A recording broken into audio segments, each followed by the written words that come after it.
Ar gyfer yr arbrawf hwn, bydd ei angen arnoch chi 2 solid siâp reolaidd, 1 prem mesur 30 cm a clorian electronig.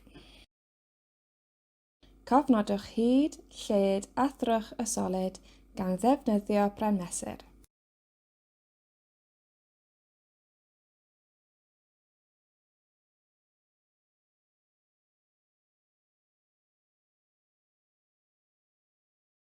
Cofnodwch fas y solid.